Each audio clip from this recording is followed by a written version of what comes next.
नमस्कार सभी विद्यार्थियों का चैनल पे अपना स्वागत है। प्यारे विद्यार्थियों, आज की क्लास आप लोगों के लिए बहुत ही ज्यादा इंपॉर्टेंट रहने वाली है। क्यों गुरुजी? क्योंकि आज की क्लास में एलडीसी भर्ती का जो डॉक्यूमेंट वेरिफिकेशन होना है उसके रिगार्डिंग बात करने वाले हैं। एलडीसी भर्ती में जितने भी आवश्यक दस्तावेज अपने को वहां पर प्रस्तुत करने हैं, उन सभी दस्तावेज को आज के इस सेशन में अपने डिटेल में जानने वाले हैं। आज तो थोड़ा खुलो खुलो दिखा है, उटपटांग सो नजर आ रहा है। कोई टेक्निकल इश्यू होने की वजह से आज फोन से ही क्लास में यहाँ पर रिकॉर्ड कर रहा हूँ। आज कैमरा वगैरह सारे जो है उनमें बाधा उत्पन्न हुई है, तो फिर भी मैंने सोचा विद्यार्थियों के लिए एक सेशन जो है, आज का सेशन थोड़ा सा लंबा हो सकता है। और आज की क्लास देखने के बाद में पक्का ही लाइक करोगा, सब्सक्राइब करोगा। क्यों करांगा गुरुजी? क्योंकि आज की क्लास आप लोगों के लिए बहुत ही ज्ञानवर्धक रहने वाली है, उपयोगी साबित होने वाली है। क्योंकि इसमें अपने जितने भी आवश्यक दस्तावेज हैं वो मैं आप लोगों को डिटेल में यहाँ पर बताने वाला हूँ कि किस प्रकार से वो चीजें अपने को तैयार करनी है। आओ चलते हैं। सबसे पहले देखिए, यहाँ पर आप देख पा रहे हैं ये जो डॉक्यूमेंट्स की चेकलिस्ट मैंने बनाई है, ये किस आधार पर बनाई है? पीछे जो जितने भी दस्तावेज सत्यापन हुए हैं उसमें इस हिसाब से मांगा गया है। मैं थोड़ा सा बता देता हूँ जो बोर्ड किस हिसाब से इन चीजों को जारी करता है, और मैं उसके बाद में मैंने इस चीजों की लिस्ट बनाई है। क्योंकि बोर्ड ने जो चीजें बताई हैं, देखिए बोर्ड ने यहाँ पर इन चीजों को बताया था कि जो उपाधि प्रमाण पत्र है, यहाँ पर पहले अंक प्रमाण पत्र है, प्रमाण पत्र उपाधि है, उसके बाद में 12वीं की मार्कशीट, 12वीं का प्रमाण पत्र जो है स्नातक का है, उसके बाद में अन्य चीजें हैं, और उसके बाद में कई चीजें इन्होंने आगे और भी बता रखी हैं, उनको भी मैं आप लोगों के साथ यहाँ पर साझा कर लेता हूँ। जैसे जाति प्रमाण पत्र के संबंध में यहाँ पर अंक प्रमाण पत्र है, उसके बाद में कंप्यूटर आधारित है, मूल निवास है, जाति प्रमाण पत्र है। यहाँ पर बोर्ड जो डिटेल जारी करेगा उसमें कुछ चीजें लिखी हुई नहीं आती हैं जो कि अपने को वहां पर प्रस्तुत करनी होती है दस्तावेज सत्यापन के समय। इसलिए मैंने पहले ही एक लिस्ट बना करके अच्छे से उसमें 22-23 आवश्यक दस्तावेज जो है वो सारे मैंने शामिल यहाँ पर किए हैं। आइए चलते हैं। सबसे पहले अपने बात करते हैं डॉक्यूमेंट वेरिफिकेशन के संबंध में। यहाँ पर बात हो रही है और मैं यहाँ मार्कर चेंज कर लेता हूँ आपके सामने। सबसे पहले अपने जो डीवी की डेट जारी की जाएगी उसमें अपने को ऑनलाइन स्क्रूटनी फॉर्म का प्रारूप वहां पर आएगा। वो ऑनलाइन स्क्रूटनी फॉर्म भर के अपने को अपलोड वहां पर करना है बोर्ड की साइट पे। उसके बाद में उसका एक प्रिंट आउट अपने पास रखना होता है, भरा हुआ प्रिंट आउट। ठीक है, तो ये स्क्रूटनी फॉर्म जो है ये अपने को भरना है। ये किस प्रकार से भरना है ये किसी अन्य सेशन में बात करेंगे। किस प्रकार से भरना है मैं अन्य सेशन में बता दूंगा जब आपकी डीवी की डेट आ जाएगी। क्योंकि आज का ऐसे सेशन में बताऊंगा तो काफी टाइम लग जाएगा। इतो टाइम तारकन भी कोनी, इतो टाइम गुरजियाकन भी कोनी। ठीक है, अब होता कौन सा है सर ये जो आप बता रहे हो? ये स्क्रूटनी फॉर्म आप कहाँ से लेके आते हो? कहाँ से आते हैं ऐसे लोग, कहाँ से लेके आते हो? ये बोर्ड जो है वो अपनी साइट पे जारी करेगा स्क्रूटनी फॉर्म को। स्क्रूटनी फॉर्म कुछ इस प्रकार से होता है, ये अटेस्टेशन फॉर्म है। स्क्रूटनी फॉर्म का कुछ भाग मैं आप लोगों को दिखा देता हूँ। इस प्रकार से अपने को जो अंक तालिका है वो जारी कब हुई है, इन सभी की डिटेल जो है वो यहाँ पर भरनी होती है। ये जारी क्रमांक, 10वीं की मार्कशीट के जारी क्रमांक, सैलन संख्या कितनी है, इस प्रकार के बहुत सारे डाटा भरने पड़ते हैं। कार्यालय टिप्पणी का ये है। उसके बाद में चेक लिस्ट ये यहाँ पर होती है। बहुत सारा अपना जो मूल निवास वगैरह जो एड्रेस होता है वो सारा स्क्रूटनी फॉर्म में बहुत सारा डाटा जो है वो अपने को यहाँ पर फीड करना होता है। यो गुरुजी कब बताओगा? यो मैं बाद में बताऊंगा जब तारीख डेट आ जाएगी ना अपने डॉक्यूमेंट वेरिफिकेशन की, उस समय अपने इस पर बात करने वाले। तो उसके बाद में ये जो अपना स्क्रूटनी फॉर्म होता है, उसके बाद चलते हैं पहले अपने स्क्रूटनी फॉर्म भरना कैसे है गुरुजी? ऑनलाइन भरा जाएगा।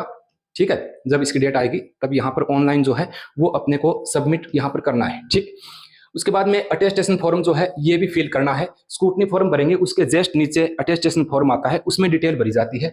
किस प्रकार का होता है एक भरा हुआ दिखा देता हूं मैं। पिछली बार जूनियर अकाउंटेंट के वाले जो अभ्यर्थी है उनके लिए काफी लाभकारी ये क्लास जो है वो साबित हुई थी। डॉक्यूमेंट वेरिफिकेशन के संबंध में वहां पर मैंने बताया था। यो देखो, यो सामने तारा जो प्रारूप दिख रहा है, यो कौन सा फॉर्म है गुरुजी? यो अटेस्टेशन फॉर्म है। कौन सा फॉर्म है गुरुजी? अटेस्टेशन फॉर्म जो है ये है। ये मैंने मेरी खुद की ही यहाँ पर फोटो लगा रखी है। ये मैंने मेरे खुद के ही यहाँ पर फोटो के ऊपर अपने को सिग्नेचर करने हैं। इस प्रकार से अपने को अटेस्टेशन फॉर्म भर के ऑनलाइन भरा जाएगा। इसका भी प्रिंट आउट लेना है। अरे वाह गुरुजी, इसकी 2 कॉपी ले लेना आप, 2 कॉपी ले लेना। वहां पर मांगते तो एक ही है, जब ऑफलाइन अपने वहां पर पहुंचेंगे तो ये साथ लेके जाना होता है। जो ऑनलाइन सबमिट करेंगे अपने, वही उसका प्रिंट जो है वो दस्तावेज सत्यापन के समय जब अपने को बुलाया जाएगा उस समय इसको साथ लेकर ही जाना है। ठीक है गुरुजी, समझ में आ गया। कोई ज्यादा डिटेल नहीं है। नेम भरना है, उसके बाद रोल नंबर है, मेरिट क्रमांक आपके कौन से हैं वो यहाँ पर फिल करना है। सभी में जितने भी अधीनस्थ बोर्ड की भर्तियां होती हैं इसी प्रकार का स्क्रूटनी फॉर्म जो है यहाँ पर नेम और फुल एड्रेस जो है वो अपना भरना होता है। ये मैं दोबारा बताऊंगा, आज मैं डिटेल में बता नहीं रहा हूँ। मैं सिर्फ आज आपको ये दिखाना चाहता हूँ कि अटेस्टेशन फॉर्म इस प्रकार का जो होता है वो अपने को फिल करना है। इसका जो दूसरा पार्ट है वो कुछ इस प्रकार से होता है। यहाँ विलेज है, डिस्ट्रिक्ट है अपना कौन सा है, यहाँ सारी चीजें भरनी पड़ती हैं। ठीक है, यहाँ name of school, college, full address जहाँ पर अपने पढ़ाई की है, जैसे यहाँ पर 10th की पढ़ाई की है, 12वीं की है, BA की है, MA की है, RSCIT कब किया है। उसके बाद में 2 व्यक्ति जिनको अपने अच्छे से जो अपने जानकारी में है उनका यहाँ पर नाम अपने को देना होता है, ठीक है। फिर इसको किसी गजेस्टेड ऑफिसर से मोहर लगा करके प्रमाणित यहाँ पर करना होता है। तो ये होता है अटेस्टेशन फॉर्म। ये पूरा कैसे भरा जाएगा इसको मैं आप लोगों को बताने वाला हूँ, आप घबराएं नहीं। उसके बाद में आगे चलते हैं 3 नंबर हैंड राइटिंग वाला जो ऑप्शन है इसके ऊपर अपने चलते हैं। हैंड राइटिंग का जो ऑप्शन है इस पर अपने चलते हैं। थोड़ा सा यहाँ पर लोडिंग में दिक्कत आई है, एक बार मैं पुनः इस चीजों को कर लेता हूं। देखिए यहाँ पर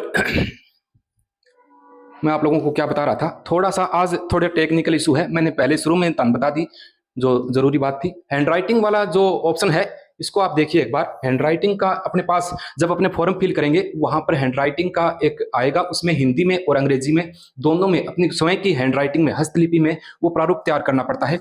वो कैसा होता है सर?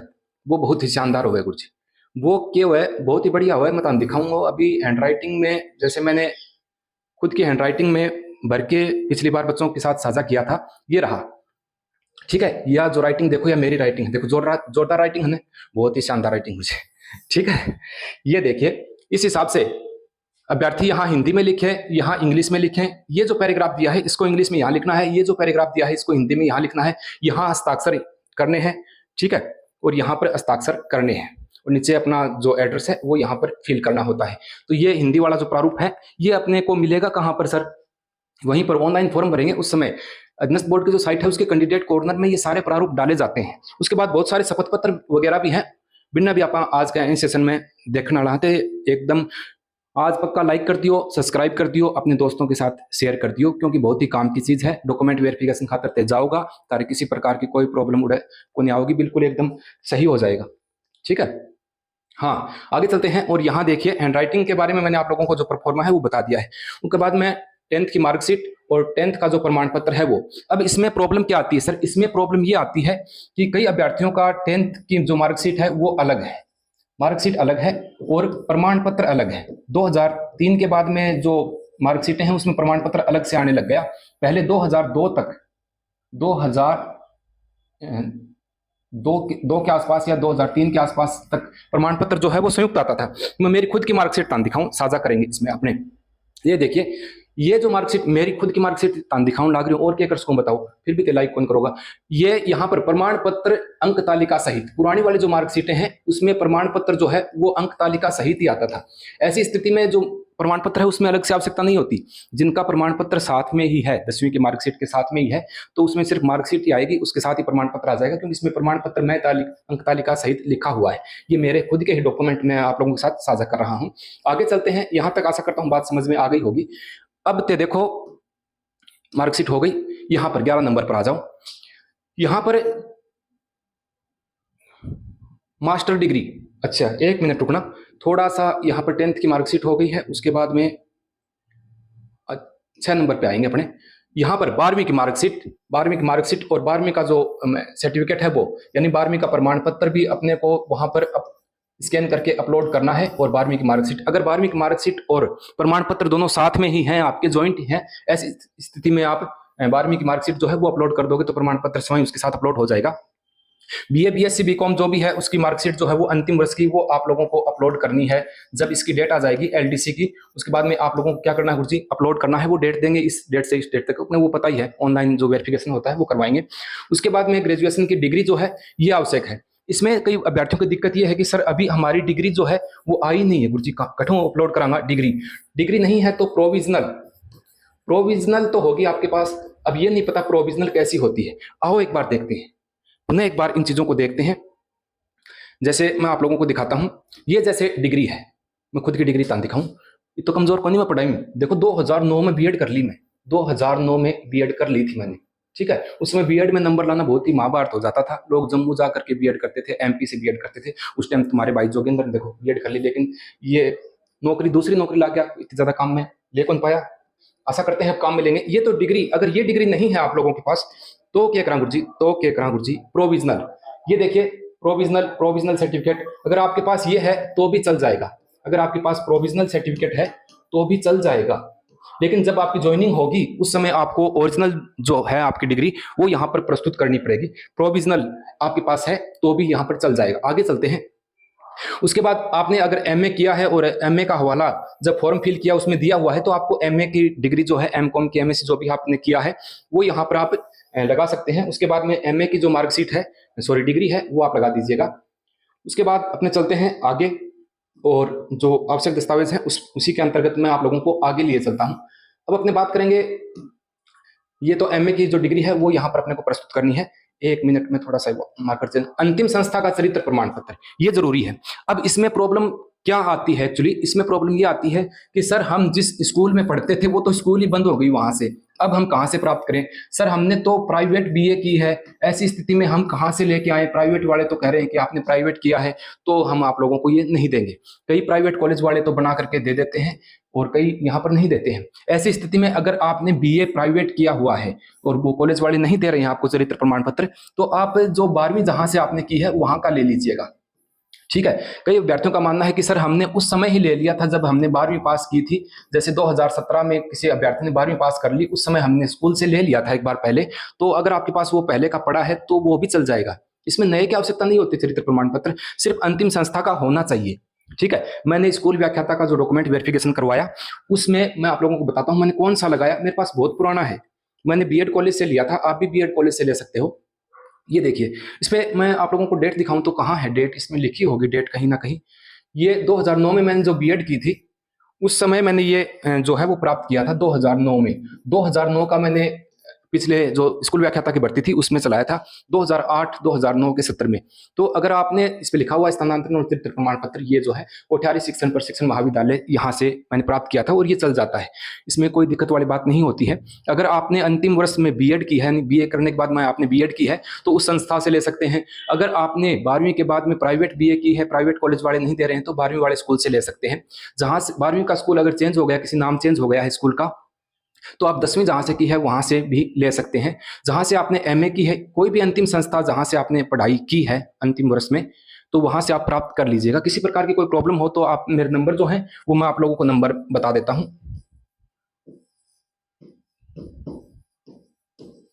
ये जो नंबर है इन पर आप मैसेज करके पूछ सकते हैं और किसी भी डॉक्यूमेंट की आपको आवश्यकता हो ऐसी स्थिति में भी आप मेरे से जो भी शपथ पत्र वगैरह हैं, जो भी प्रारूप हैं, वो मैं सारे आप लोगों को सेंड कर दूंगा। आप इस नंबर पे 9887899017 इस पे मैसेज कर दीजिएगा।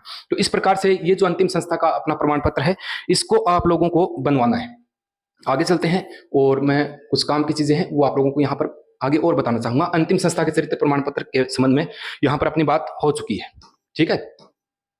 अब चलते हैं, 2 गजिस्ट्रेट ऑफिसर जो है इनके जो प्रमाण पत्र अपने को चाहिए होते हैं, वो 2 गजिस्ट्रेट ऑफिसर के चरित्र प्रमाण पत्र अपने को बनवाने हैं। चरित्र प्रमाण पत्र का जो परफॉर्मा होता है वो किसी भी बुक डिपो पर अपने को आराम से मिल जाता है। आप लोगों के पास नहीं है तो आप अपने भाई को मैसेज कीजिए, मैं आप लोगों तक ये सुविधा जो है ये पहुंचाऊंगा। 2 गजिस्ट्रेट ऑफिसर के करना क्या है, 2 चरित्र प्रमाण पत्र लेकर के आप किसी भी जो कोई व्याख्याता लगा है उनकी मोहर भी लगवा सकते हैं, किसी डॉक्टर्स की मोहर भी लगा सकते हैं। थाने में जो गजिस्ट्रेट ऑफिसर होता है वो डिप्टी रैंक का होता है, उससे भी आप करवा सकते हैं। कोई प्रिंसिपल से भी आप मोहर लगा करके ये अपने को प्रस्तुत करने हैं। 2 गजिस्ट्रेट ऑफिसर के चरित्र प्रमाण पत्र आवश्यक रूप से ये चीजें बनवानी है। एफिडेविट जो है फ्रॉड डॉक्यूमेंट का, ये आप लोगों को जरूर बनाना है। कूट रचित का ये कहाँ मिलेगा, बोर्ड की जो साइट होती है उसके कैंडिडेट कॉर्नर में डाला गया है। कौन सा होता है सर ये बहुत ही सुविधाजनक होता है, शुरू में ही है ये मेरे पास पीडीएफ है इनकी। पहले ये देखेंगे ये कौन सा है, ये हस्तलिपि का परफॉर्मा है भाई, देख लेना। ये हस्तलिपि वाला है, यहाँ इसको हिंदी में लिखना है और यहाँ इसको इंग्लिश में लिखना है। उसके बाद आगे चलते हैं, ये वाला है वो, यहाँ पर भर्ती की पात्रता जांच, ये कौन सा है, अच्छा ये तो वो है, हाँ यही है। इसमें देखिए ये जो परफॉर्मा है ये मैं आप लोगों को सेंड कर दूंगा। वैसे आप लोग समझदार हो, वहां से भी प्राप्त कर सकते हो, डाउनलोड कर लेना आप। इसको पूरा भरना होता है और इसको भर करके ये 10 रुपए के स्टाम्प पे लिखवाना होता है, 10 रुपए। पिछली बार सूचना सहायक में और संगणक में जो अभ्यर्थी हैं उन्होंने 50 रुपए के स्टाम्प पे इस चीज को लिखवाया था। ये क्या करना है अपने को, इस पे नहीं करवाना है, इसको पूरा ये जैसा भी है इसको स्टाम्प के ऊपर लिखवाना होता है। उसके बाद इसको नोटरी करवाना होता है, हस्ताक्षर शपथ ग्रहीता के यहाँ पर हो जाते हैं। तो इसको जैसे इसमें नाम है, पिता का नाम है, भर्ती का नाम अपने को यहाँ पर देना है, अपने रोल नंबर, अपने आवेदन जो क्रमांक है वो भी फिल करने पड़ते हैं, रोल नंबर फिल करने पड़ते हैं। ठीक है, तो ये कोर्ट रचित जो दस्तावेज होते हैं, जो फ्रॉड दस्तावेज के संबंध में, डॉक्यूमेंट के संबंध में है, वो ये वाला परफॉर्मा है।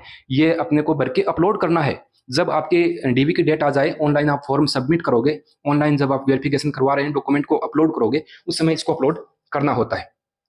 आगे चलते हैं और आगे मैं बता देता हूं स्क्रूटनी फॉर्म के संबंध में, अटेस्टेशन फॉर्म के संबंध में एक अलग से मैं क्लास आप लोगों के लिए लेकर के आने वाला हूं, तो आप निराश न हो। यहां देखिए, उसके बाद में एफिडेविट जो हो गया, आधार कार्ड जो है, एक 2 आईडी अपने को वहां पर ले जानी है साथ में, जब अपने वहां पर ऑफलाइन प्रस्तुत करेंगे उसमें आधार कार्ड आवश्यक रूप से ले जाएं। इनकम सर्टिफिकेट सर डायलॉग से अगर आपने जो आय कम भरी है, तो ऐसी स्थिति में भले ही आप जो 3 पेज का होता है वो बनवा लीजिएगा, भले ही वो 2 पेज का होता है वो बनवा लीजिएगा, आसान सा होता है। इसमें क्या करना होता है, इनकम सर्टिफिकेट को जो आप भर के 2 गजिस्ट्रेट ऑफिसर की वहां पर मोहर लगती है, वो मोहर आवश्यक रूप से उनके ऊपर लगवानी है। पिछली बार मैंने एक बार देखा था कोई भर्ती में, वहां पर अधीनस्थ बोर्ड में कुछ अभ्यर्थी सीधा ही भर के वहां पर ले गए, 2 गजिस्ट्रेट ऑफिसर के पीछे वाले जो 2 पेज होते हैं उनके ऊपर मोहर लगती है गजिस्ट्रेट ऑफिसर की, वो आवश्यक रूप से लगवानी है। इनकम सर्टिफिकेट जिन्होंने डायलॉग से आय जो है वो कम दर्शाई है, ऐसी स्थिति में उनको ही बनवाना है। ठीक है, आगे चलते हैं। यहाँ पर जो शादीशुदा पुरुष व महिलाएं हैं, ऐसे हैं जो शादीशुदा हैं और जिन्होंने अपना जो फॉर्म फिल किया उसमें मेरिट दर्शाया है, तो उनको यहाँ पर जो है मेरिट सर्टिफिकेट, विवाह प्रमाण पत्र जो है वो यहाँ पर आवश्यक रूप से प्रस्तुत करना होता है। अब कई बार दिक्कत ये आती है कि मेरिट तो वहां पर तो मेरिट भर दिया, लेकिन सर अभी तक हमारा जो है विवाह प्रमाण पत्र बना ही नहीं है। ऐसी स्थिति में अब हम क्या करें?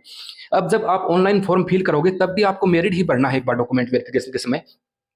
जब आप ऑफलाइन वहां पर पहुंचोगे, आप नहीं बना है आपका जो विवाह प्रमाण पत्र है, तो इसका भी एक एफिडेविट जो है वो आप लगा दीजिएगा, शपथ पत्र यहाँ पर लग जाएगा।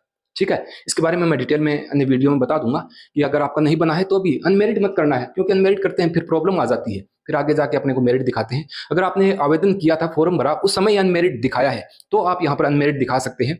बाकी उस समय आपने मेरिट दिखाया है, अब जो फॉर्म फिल होंगे उसमें अनमेरिट दिखा रहे हो, फिर ऑफलाइन जाओगे तब मेरिट दिखा रहे हो, 2 तरीके का नहीं होना चाहिए सिस्टम। समझ रहे हो आप मेरी बात को, कि आपने शुरू में जो डाटा भरा है वही अभी रखना है। पासपोर्ट साइज फोटो जो है वो 5 वहां पर लेके जानी है आपने को जब जाओगी। उसके तब तक तो मैं क्या पता एक क्लास आप लोगों को और यहाँ पर मुहैया करवा दूंगा। जो दिव्यांगजन भाई हैं उनको अपना प्रमाण पत्र जो है वो अपलोड भी करना पड़ेगा, और साथ जब ऑफलाइन जाएंगे वहां पर भी लेके जाना है। डाइवोर्स कैटेगरी की जो बहनें हैं, परित्यक्ता बहनें हैं, उनकी जो डाइवोर्स की डिक्री होती है जो न्यायालय द्वारा जारी की गई है, वो यहाँ पर आप लोगों को अपलोड भी करनी है और ऑफलाइन वहां पर जाएंगे प्रस्तुत भी करना है। ईएसएम अक्सर सर्विसमैन जो भाई हैं उनको जो एनओसी मिली हुई है, इसमें कंडीशन ये होती है, जो एनओसी कई बार एनओसी पहले ही प्राप्त करके अपने फॉर्म फिल कर देते हैं। जैसे फॉर्म भरे गए उस समय अपने रिटायरमेंट हुए नहीं थे, रिटायरमेंट अपने को आना है मार्च में, और अपने फॉर्म फिल कर दिया पहले ही, तो एनओसी आप आवश्यक रूप से अपलोड भी करनी होती है और वहां पर ले जानी भी होती है। जो वीडियो कैटेगरी की जो बहनें हैं तो उनको मैं बता दूं, उनका कोई किसी प्रकार का सर्टिफिकेट नहीं बनता है, पति का जो मृत्यु प्रमाण पत्र होता है वही उनका सर्टिफिकेट होता है डाइवोर्स वीडियो कैटेगरी का। स्पोर्ट्समैन जो गेम कोटे के जो अभ्यर्थी जिन्होंने फॉर्म फिल किया है, वो अपने प्रमाण पत्र जो है गेम के वो यहाँ पर आवश्यक रूप से सही से अपलोड कीजिएगा। उसके बाद में कुछ और चीजें हैं जो मैं आप लोगों को यहाँ पर दिखाना चाहूंगा। आगे चलते हैं। जो जो जरूरी चीजें हैं वो मैं सारी आप लोगों के साथ यहाँ पर शेयर कर रहा हूं। हाँ देखिए, अटेस्टेशन फॉर्म कुछ इस प्रकार का अपना होता है, तो इसको आप अच्छे से देख लीजिएगा। इसके संबंध में मैं कई दफा आपको बता चुका हूं, इसके बारे में अलग से एक सेपरेट वीडियो मैं करवाने वाला हूं। स्क्रूटनी फॉर्म कैसे भरेंगे और अटेस्टेशन फॉर्म कैसे भरेंगे। आज की क्लास भैया ही काफी ज्यादा लंबी होगी तो मैं परेशान हो जाऊंगा, तो आशा करते हैं जितने भी डॉक्यूमेंट हैं वो सारे मैंने आप लोगों को बता दिए हैं। एक चीज रह गई थी, एक तो आरएससीआईटी का जो सर्टिफिकेट है वो शायद इसमें मैंने लिखा नहीं। आरएससीआईटी का जो सर्टिफिकेट है ये जो है ये भी अपने को अपलोड करना है, इसके क्रमांक नंबर जो है वो भरने पड़ते हैं। उसके बाद में जो सीईटी आपने पास कर रखा है वो जो मार्कशीट है वो भी यहाँ पर अपने को अपलोड करनी होती है। तो आशा करता हूँ थोड़ा सा मैंने डिटेल में बताने की कोशिश की है। आज मेरी व्यवस्था भी सही नहीं थी कोई टेक्निकल इशू होने की वजह से, फिर भी मैंने सोचा कि विद्यार्थियों के काफ़ी ज़्यादा कमेंट इसके संबंध में आए हुए हैं। अच्छे से 10वीं की मार्क, पहले स्क्रूटनी फॉर्म है, फिर अटेस्टेशन फॉर्म है, 10वीं की मार्कशीट, 10वीं का प्रमाण पत्र है, उसके बाद में 12वीं की मार्कशीट, 12वीं का प्रमाण पत्र है, बीए, बीएससी, बीकॉम जो भी आपने किया है उसकी मार्कशीट है, बीए बैचलर डिग्री जो है वो आप लोगों को अपलोड करनी है। अगर आपने मास्टर किया है किसी भी सब्जेक्ट में उसकी मास्टर डिग्री जो है वो अपलोड करनी है। उसके बाद में विवाह प्रमाण पत्र है, उसके बाद में 2 गजिस्टेड ऑफिसर के चरित्र प्रमाण पत्र हैं वो अपलोड करने होते हैं। बहुत सारे डॉक्यूमेंट, हस्तलिपि वाला जो परफॉर्मा है वो अपलोड करना होता है। कूट रचित दस्तावेज का जो परफॉर्मा है, अगर आपके पास किसी भी प्रकार का कोई परफॉर्मा उपलब्ध नहीं हो रहा है तो आप मुझे मैसेज कर दीजिएगा, मैं आवश्यक रूप से आप लोगों को भेजने का प्रयास करूंगा। तो ये सामान्य सी जानकारी आज के इस सेशन में मैंने दस्तावेज सत्यापन से रिलेटेड बता दी है। फिर भी किसी प्रकार की आपके मन में शंका है तो आप आवश्यक रूप से कमेंट कर दीजिएगा। आज क्लास ने लाइक कर दियो, शेयर कर दियो, सब्सक्राइब कर दियो। आज दीपक का सब्सक्राइब करोगा, मन ध्यान है। ठीक है, तो मिलते हैं किसी अन्य सेशन में, तब तक के लिए नमस्कार, राम राम, जय हिंद।